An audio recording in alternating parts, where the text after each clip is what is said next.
токтой абасында мындай болуп атат. Окуу программасындагылар бар деп атпайсызбы? Эгерде ошол суроолордун ичинде эми логикалык суроолор, логика деген эмне? Биринчиден логика алган билимин туура анализдеп, ошону тиешелүү багытта өзүнүн оюн, жүгүртүүсүн билимине, илимине таяп туруп берүү да. Бул жерге келгенде балким ошо балдар мындай таптологиялык билим берүү гана жана деңгээлинде билген окуучулар көп болгондуктан бул көйгөй бар.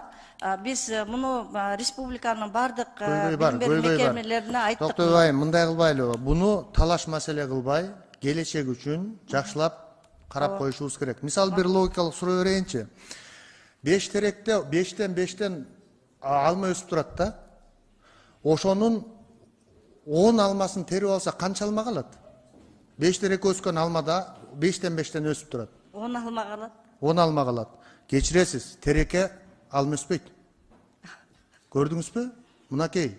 Сиз дагы логикалык суроого келгенде такалып калабыз. Теректе алма өспөйт. Ушул сыяктуу суроолор болуп калып атат да. Ошон үчүн биз ушуну окуу программасына киргизип, балдарды көнүктүрүп, машыктырышыбыз керек. Балдардын келечегине кедергисин тийгизип калбаш үчүн.